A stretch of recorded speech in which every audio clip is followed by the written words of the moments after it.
ہمارے دادا جو ہے وہ ہر رات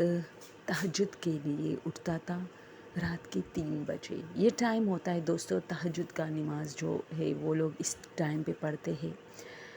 السلام علیکم دوستو. آج کی سٹوری بہت زیادہ ہارر ایک واقعہ ہے جو میرے دادو کے ساتھ پیش آیا تھا. اور میری امی کہتی ہے کہ ان کو وہ کہتا تھا کہ انہیں جوانی سے ہی ایک عادت تھی کہ وہ تہجد کے لیے تہجد کی جو نماز ہوتی ہے، تہجد ایک ٹائم ہوتا ہے جیسے 3 بجے 2 اور 3 کے بیچ میں ایک ٹائم ہوتا ہے، 3 تک 3:30 تک ایسا. تو اس ٹائم پہ کچھ لوگ جو اللہ کے بہت نزدیک ہوتے ہیں اور زیادہ تر اس میں بوڑھے لوگ ہوتے ہیں، لیکن نوجوان بھی ہوتے ہیں، ایسا کوئی مطلب پابندی اس پہ نہیں ہے. تو وہ کہتا ہے کہ وہ اپنی جوانی سے ہی تہجد بہت پڑھتا تھا. تو ایک عرصہ اس کی زندگی میں ایسا گزر رہا تھا، ایک وقت کہ جب بھی وہ تہجد کی نماز کے لیے وضو کرتا تھا اور دوسرے کمرے میں جاتا تھا، کیونکہ جس کمرے میں وہ سو رہے تھے اس میں باقی لوگ بھی ہوتے تھے، بچے بوڑھے، تو انہیں پتہ تھا کہ وہ ڈسٹرب ہو جائے گی، تو وہ دوسرے کمرے میں جاتے تھے. تو وہ کہتا تھا کہ ایک مرتبہ اس طرح میں نے جیسی وضو کی میں آ کے جائے نماز پہ کھڑا ہوا اور میں نے جیسی نیت باندھی تو مجھے اچانک احساس ہوا کہ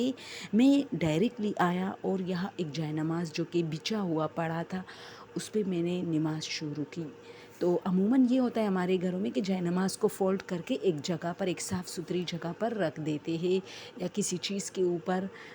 تکیے کے اوپر، کسی کبڈ کے اوپر، اس طرح، تاکہ اس پہ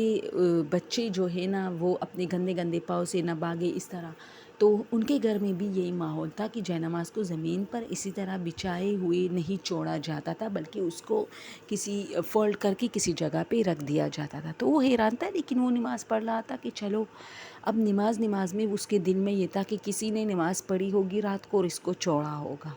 تو وہ کہتا ہے کہ اس طرح ہوا اور وہ پھر چلا گیا سونے کے لیے. اچھا اذانیں بھی ہو گئی فجر کی، وہاں تب تک وہ مطلب جاگ رہا تھا، پھر چلا گیا نماز پڑھنے کے بعد. اس طرح 2-3 بار مسلسل ہو رہا تھا کہ وہ جب بھی رات کو آتا تو بچھی ہوئی نماز پہ وہ نماز پڑھنے لگ جاتا تھا. تو پھر 3-4 دن بعد اس نے میری نانی سے کہا کہ سنو، یہ آپ لوگ جب نماز پڑھتے ہو تو جائے نماز کو اس طرح زمین پہ چھوڑ دیتے ہو، کیا پتہ چوہے ہو سکتے ہیں، بچے تو چلو سو رہے ہوتے ہیں رات کو، لیکن چوہے، بلیاں وغیرہ، چونکہ کمروں کے دروازے کھلے ہوتے ہیں، تو آپ لوگ خیال نہیں کرتے کہ اگر اس پر کوئی جانور اپنے گندے پاؤں سے چلا پھرے تو پھر اس پر نماز، تو ظاہر سی بات ہے ہمیں تو پتہ نہیں ہوگا لیکن گناہ ہوگا اس پر نماز پڑھنا.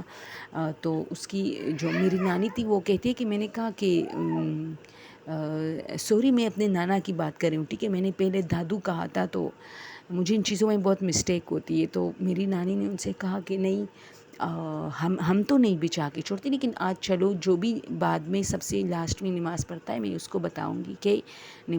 جائے نماز کو زمین پر مت چھوڑے. تو اس نے میرے سارے جو ماموں سے پوچھا، اچھا ان میں سے کوئی نماز پڑھتا تھا کوئی نہیں، لیکن سب نے نہیں میں سر ہلایا کہ ہم تو نہیں چھوڑتے. ویسے عموماً بچوں کی بھی ہمارے گھروں میں عادت ہوتی ہے کہ وہ نماز پڑھنے کے بعد جائے نماز کو اٹھا دیتے ہیں زمین سے. تو پھر اسی طرح یہ ایک سلسلہ تھا کہ نانو جو ہے وہ کہتا ہے کہ میں جب بھی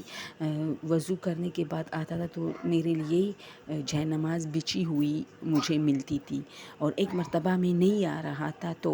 میں نے جان بوجھ کے سونے کی ناٹک کی، کیونکہ مجھے ڈر لگنے لگا تھا. تو مجھے ایسے لگا جیسے کوئی آ کے میرے کان میں سرگوشی کر رہا ہے کہ میں نے جائے نماز بچائی ہے، آپ آ جائیے اور اپنا نماز پڑھ لیجیے، ہم آپ کو کوئی نقصان نہیں پہنچا رہے، ہمیں خوشی ہوتی ہے. یہ الفاظ تھے جس کی وجہ سے میرے نانو اور بھی ڈر گئے. پھر وہ اپنے ہی کمرے میں جو ہے نماز پڑھتے تھے جس میں وہ سب سوتے تھے، ہلکی سی روشنی نیچے زمین پہ لگا کے تاکہ باقی لوگ ڈسٹرب نہ ہو. ٹیوب لائٹ نہیں لگا دیتے بلکہ ایک موم بتی جلا کے وہ نماز پڑھتے تھے. وہ کافی ڈر گئے تھے. وہ کہتا ہے کہ وہ اس سے بھی زیادہ خوفناک تھا جب میں کوئی موم بتی جلا کے جائے نماز کے قریب رکھ کے نماز پڑھنے لگتا تو ارد گرد تو اندھیرا ہوتا تھا، تو مجھے لگتا تھا کہ میرے ساتھ بہت سارے لوگ کھڑے ہیں اور وہ نماز پڑھ رہے. تو یار واقعی بہت اچھا آہستہ آہستہ پھر یہ چیز ختم ہوئی نانو کہتا ہے، کیونکہ میں نے بہت اگنور کیا، بہت 2-3 سال سے یہ سب ہو رہا تھا اور میں کوئی نوٹس نہیں لے رہا تھا، تو حالانکہ مجھے باقاعدہ وہ اپنی موجودگی کا احساس دیتے تھے، اور میرے ساتھ یہاں تک کہ پھر یہ نوبت آئی کہ جہاں میں وضو کرتا تھا وہ سب بھی پانی اس طرح پانی کی آواز آتی تھی شڑپ شڑپ کی، کوئی اور بھی کر رہا ہے وضو، تو بس مجھے کوئی نقصان نہیں پہنچاتی تھی، جس کی وجہ سے میں بہت اگنور کرتا تھا، اور پھر یہ سلسلہ ختم ہو گیا۔ دوستو یہ سٹوری اگر آپ لوگ کو پسند آئی ہو تو پلیز شیئر کیجئے اور مجھے سبسکرائب کیجئے۔ Thank you.